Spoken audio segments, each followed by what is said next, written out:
Hello, I'm Bill LeMay, and thank you for watching Community Matters. We hope you'll continue to watch as we discuss issues facing our community and provide you with the resources and information needed to find solutions.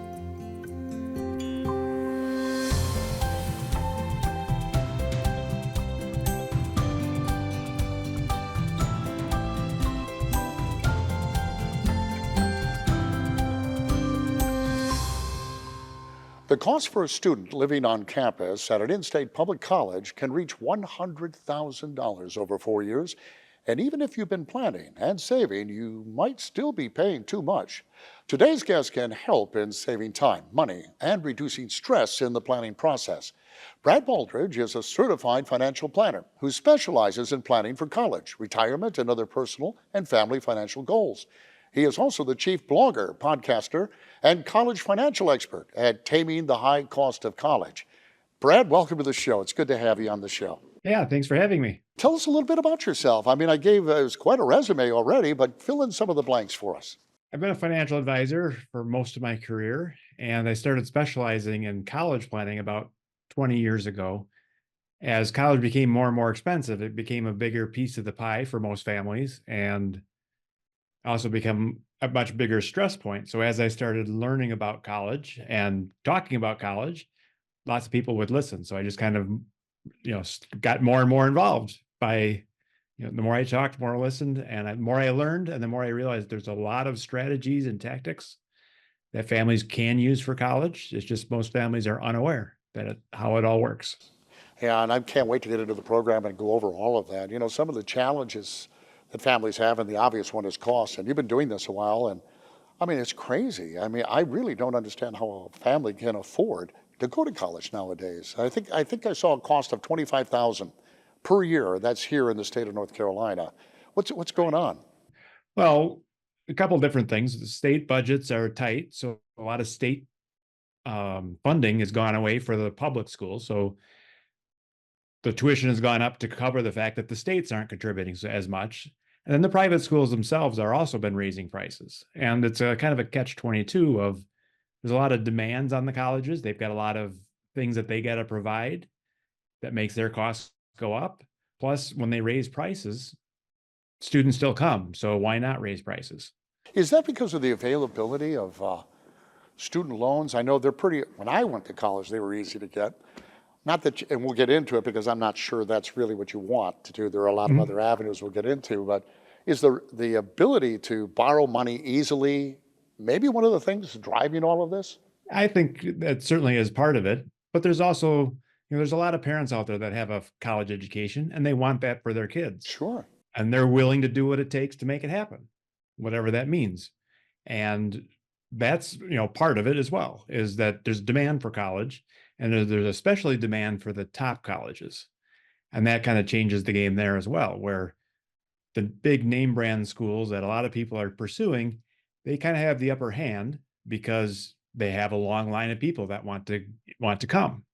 And it's a little bit different when you start talking about the rest of the colleges. Well, supply demand, right? It's the old thing. If if more people want it, you jack the price a bit.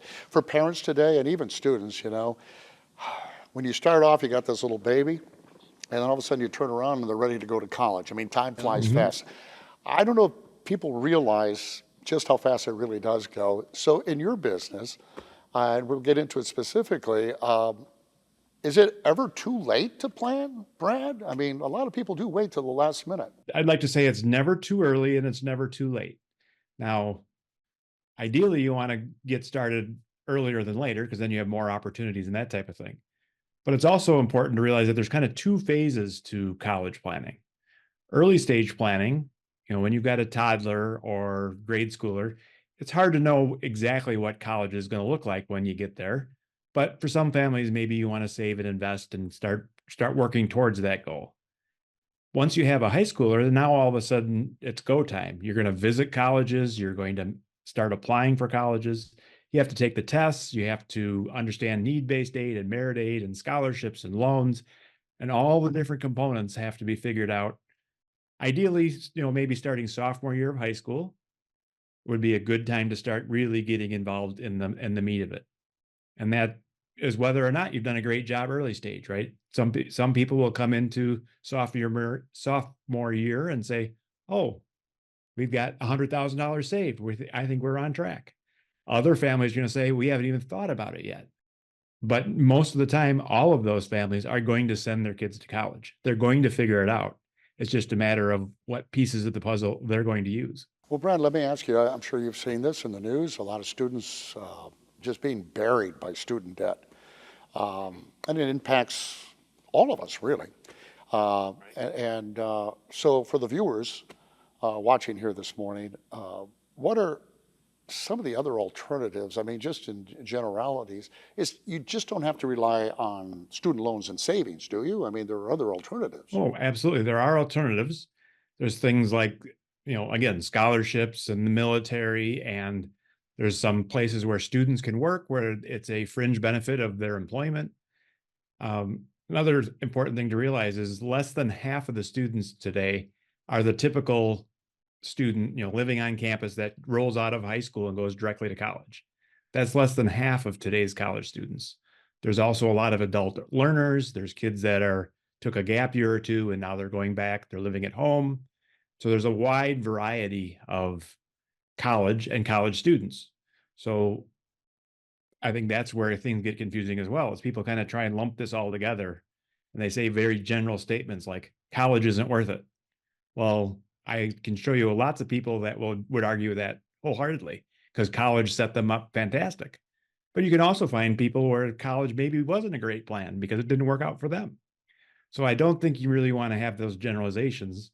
I think families need to focus in on where is your family at? What's right for your student? I mean, I think education for everybody is a good thing.